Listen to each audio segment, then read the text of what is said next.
Hello everyone, Maurice and welcome to Thanks Invest, about investing, finance, fresh development for today's video, A terms only. So today's video is going to be a little bit more of a storytelling again, so it's not going to be a conceptual or tactical video that I typically post again.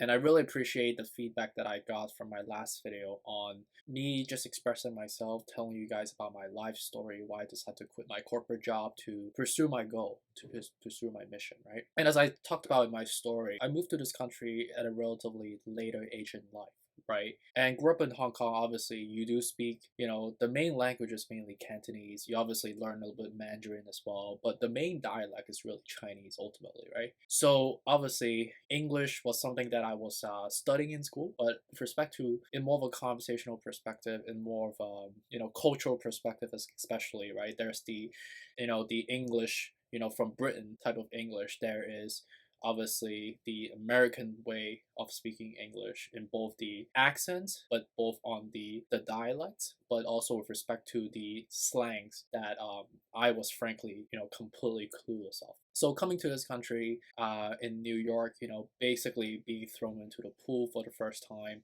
it was definitely a struggle for myself because firstly I was firstly when the first impression when I landed on the plane, firstly it was really cold because like you were in this new country, in this new airport for the first time, where if you look around you there's a huge diversity of ethnicity of people, and in Hong Kong it's just mostly Chinese people. You do see some like foreign people that travels, or the tourists, but you don't really see that mix of diversity, so that was a little bit of a cultural shock for me, right?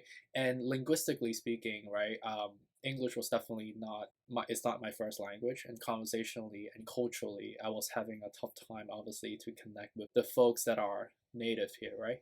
So for like the first 3 months I was definitely like a turtle in the shell, trying to find a way to obviously acclimate myself, but as I told you in my story previously, I saw the struggle in my parents' eyes. I knew that in addition to stepping up, I also need to acclimate with respect to the culture and with respect to the ecosystem that I'm going to be living at, right, which is New York City going forward, to have just like the basis of the competitive edge, to even be just to have some credibility, at least in the linguistic perspective, to be able to express my thoughts, or to be able to communicate, because that subsequently ties to like interviewing for jobs, and obviously not looking like a foreign body, if you may, right? How I actually learned English, or how I actually learned how to speak the way I speak right now. And I'm not a genius, and it definitely took me some time to obviously get to the vocabulary level that I'm at right now, and obviously with respect to public speaking, but also with respect to the accents that I have, with respect to just the tonality that I have overall in my speech cadence. The way I learned it was a relatively military style of learning how to speak English. At the basis, I knew how to speak like "How are you? My name is Maurice. Um, I would like to order chicken nuggets. I would like to have barbecue sauce." McDonald's was like my thing back in the day. I actually worked at McDonald's, for about like a year when I was like, try to struggle and try to get my way through college and paying for college at the same time. A couple of things I actually did, right? So, firstly, I knew that my vocabulary was relatively shallow. I'm not saying like I have a really wholesome vocabulary at the moment, but I used to force myself to go outside, because like first I like to explore. Me just naturally am like just a curious person. So in New York City, it's very easy for people to commute and travel and just explore the city by via like subway stations, by taking the subway trains or taking a bus or even walk, right? Sometimes during weekdays, or weekends, I would, get off the train at Penn Station. I would either walk all the way uptown to like Harlem, or I would walk all the way downtown to like Wall Street or like Battery Park, which is like, I would say about like 50 blocks or so. It's not like crazy, because like the New York blocks are not like the blocks that you see in other countries or other states, right? So it's a relatively walkable block, and you see a lot of different vibrancy. You see a lot of stores, you see a lot of people walking by. So it's a relatively enjoyable walk. So it's not that difficult, right? And at the early stage of my, in the first couple of years, I used to force myself to memorize 10 vocabularies per day, right? And I actually have something to show you guys. So not sure if you could see this. So this is my notebook that I used to carry around with me. And what I used to do is basically I would jot down basically 10 vocabularies a day. It could be any words, right? It could be like if I see something on the sign on a bus, or if I see like like a slogan and I don't know what the words means, I would jot it down, right?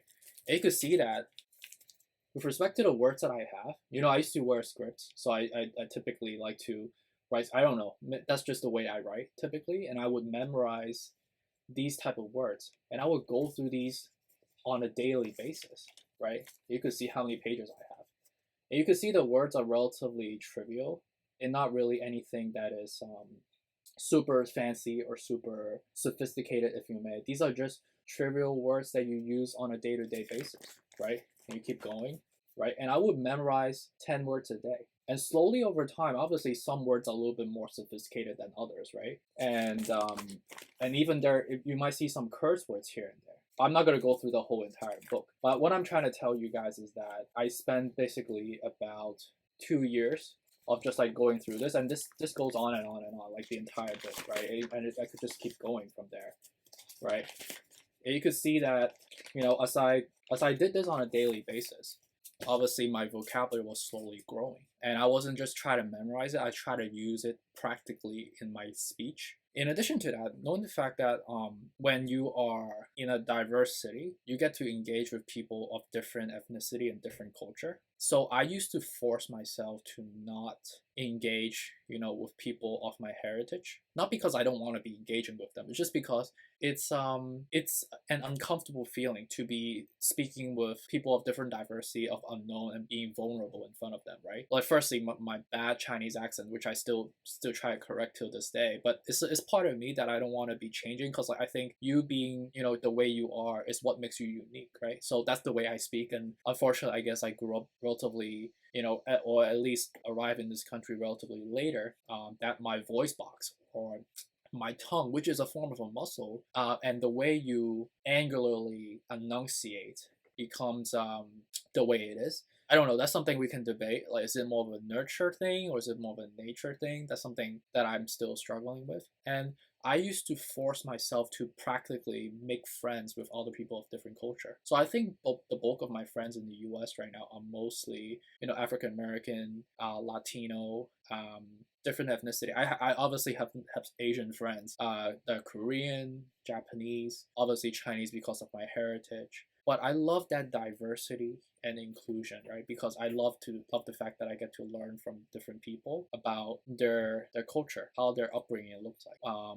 And like I even get to learn about a new language. I actually took Spanish in college.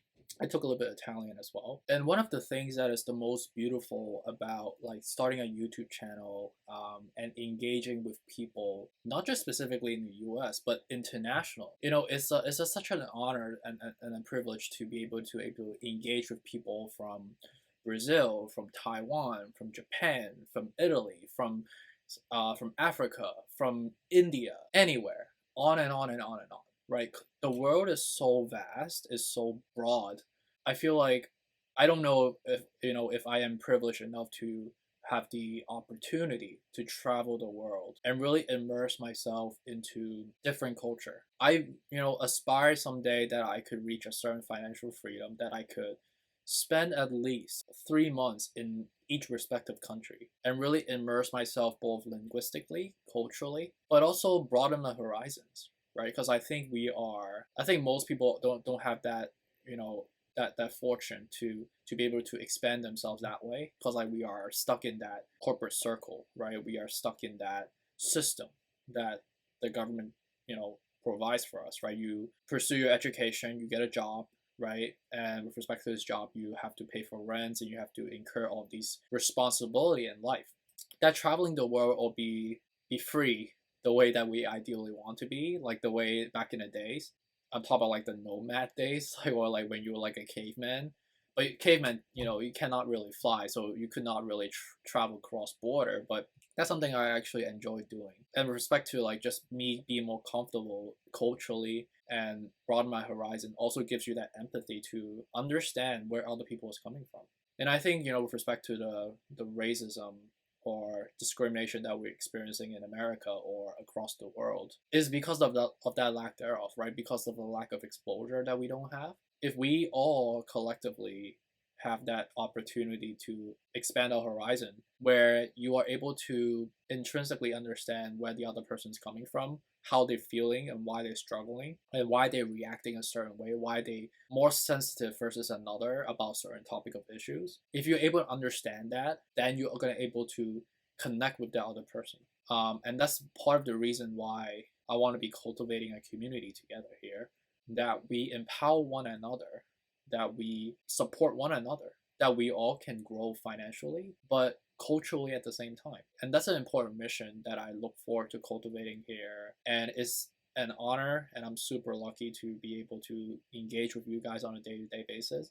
I know some of you guys gonna think like, oh, Maurice, you know, your channel is growing relatively, at an okay pace, so I really appreciate that. That eventually, once I get to a certain point, that I'll disengage because like I get so big that I wouldn't be engaging with people. But that's counterintuitive, right? Because I'm trying to build a community.